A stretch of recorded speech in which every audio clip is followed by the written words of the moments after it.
তার জন্য পাঁপড়টা মাইক্রোওভেনে সেঁকতে পারলাম না, একটু গ্যাসে পুড়িয়ে নিলাম, দই দিলাম আর একটু বিট লবণ নিলাম। দহি পাঁপড় খাবো, দহি পাঁপড়।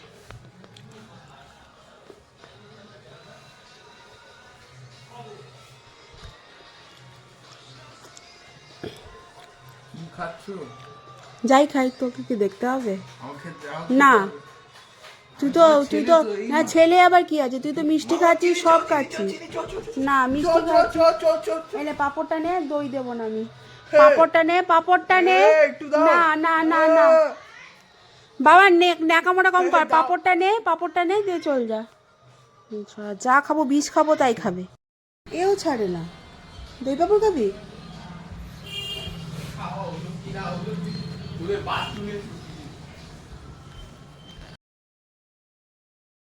তখনই খেতে বসবো, দাঁড়া দেখি তোর বাবাই বোধহয় এসছে।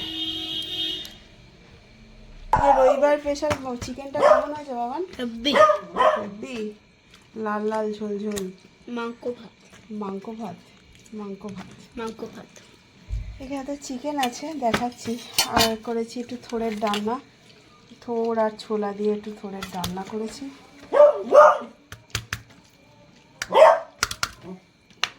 আর এখানে করেছি উচ্ছে ভাজা পেঁয়াজ দিয়ে, যেটা বাবান খেতে খুব ভালোবাসে। আচ্ছা এইটা কি করতে, আচ্ছা এটা এখানে না তো হবে না। লেবুটা কেটে রেখেছি, থোড়, উচ্ছে, আর এখানে আছে লাল লাল চিকেন, যেটা অলরেডি হয়ে গেছে। আর বদ্দি, আমি খেতে ভালোবাসি বলে ছোটো চিংড়ি মাছ এনেছিল, ছোটো চিংড়ি মাছের ঝাল করেছিল, বদ্দি পাঠিয়েছে। এটা খুব সুন্দর লাগে খেতে গরম ভাতে। গুড গার্ল, চিনি আমার সত্যি গুড গার্ল, এত ভালো মেয়ে না চিনি, সত্যি। খাওয়া হয়ে গেছে। হেজি আসছে কেন? না না, হেজি আসছে কেন? ওম শান্তি ওম। আমি দেব। চিনি আমার সত্যি সত্যি গুড গার্ল। হ্যাঁ, এত শান্ত মেয়ে। ওর একটা স্যুপ বানিয়েছিলাম, গাজর, বিট, তারপরে কি জানো, পেঁপে, রাঙা আলু সব দিয়ে, চিকেন দিয়ে একটা স্টু বানিয়ে রেখেছিলাম। চিনি খেয়ে নিয়েছে, তাই না চিনি? চিনি চিনি মাম্মা, চিনি মাম্মা। ওকে আমি বলেছি ভাত খাওয়ার পর মুখ ধোবে না বলে, বলেছি যে শসা দিয়েছি, শসা দেখিয়ে মুখটা ধুয়ে দিয়েছি, তাই রাগ হয়েছে। ওনার কান দুটো এঁঠু হয়, ওই জন্য কান দুটোকে একটু জল দিয়ে মোচাতে হয়, রাগ হয়ে গেছে। এখন ওখানে ওর বন্ধুদেরকে দেখছে, পটি হয়ে গেছে, টয়লেট হয়ে গেছে। চিনি মামা গুড গার্ল। চলুন। মই কাকা, তাহলে মই কাকাই ফেলেছে, কারণ এই ছেলেগুলো পান খায় না। মই কাকা, হ্যাঁ। কাজ করতে করতে সময়ের আর জ্ঞান থাকছে না, 2:30-3টে বেজে যাচ্ছে। সেই সকাল 8টা, 8:30টার সময় রান্নাঘরে ঢুকেছি।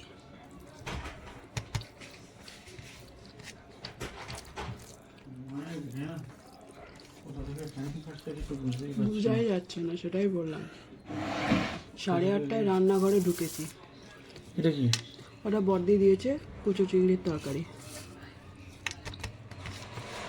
আমি বুঝতে পারছি। থোড়ের তরকারিটা ভালোই হয়েছে বাবারে।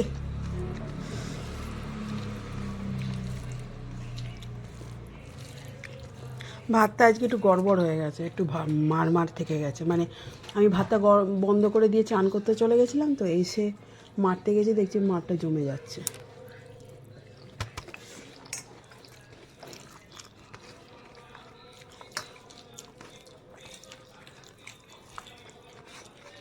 এবার ঠান্ডা জল ঢেলে নাড়িয়ে দিয়ে মারটা গেলেছি, ওই জন্য এক জায়গায় গরম করলে না গলে যেত, আর মাখ হয়ে যেত। কি মুখে দিয়েছে ও? এবার চিংড়ি মাছটা খেয়ে দেখি। পুষো চিংড়ি না, আমি আবার এটা বাছতে পারি না। ধুয়ে না যাবে। ধুয়ে নেয় শুধু? হ্যাঁ, মই কাকা এসছে। আমাদের একদিন এলো তো, কিন্তু পেট খারাপ করবে।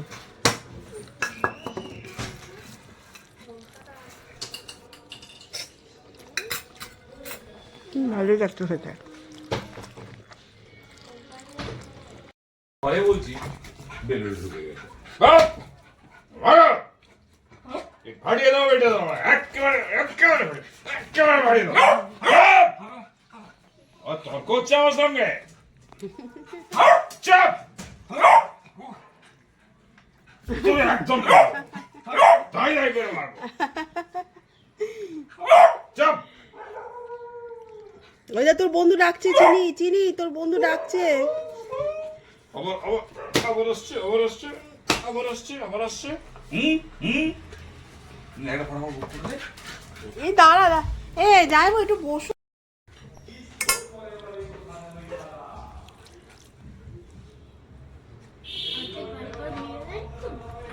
ওই রকমই অবস্থা, বাড়ি গদ্দ সব ভেঙেই যাচ্ছে। যাচ্ছি।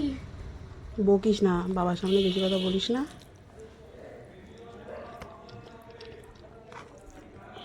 দারুণ হয়েছে চিকেনটা, কোনো মশলা নেই,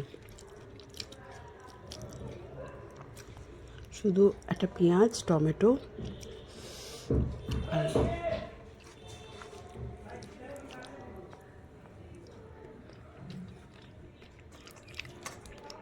ধনে পাতা দিয়েছি।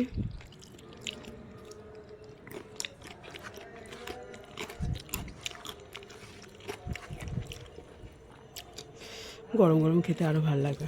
দই আর গোলমরিচ দিয়ে মাখিয়ে রেখেছি। মনসা মাসিকে বলো, এমন থোট দিয়েছো, থোট কাটতে গিয়ে আর আঙুলটা কেটে গিয়ে পুরো লাল লাল হয়ে জ্বালা করছে।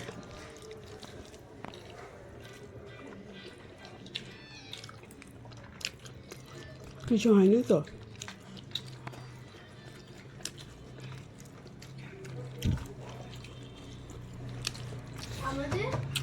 চিকেনটা খেতে ভালো হয়েছে, বলো? চিকেনটা খেতে ভালো হয়েছে, শুধু দই আর গোলমরিচ দিয়েছিলাম, টমেটো বাটা, পেঁয়াজ বাটা আর রসুন বাটা, আদা দিইনি।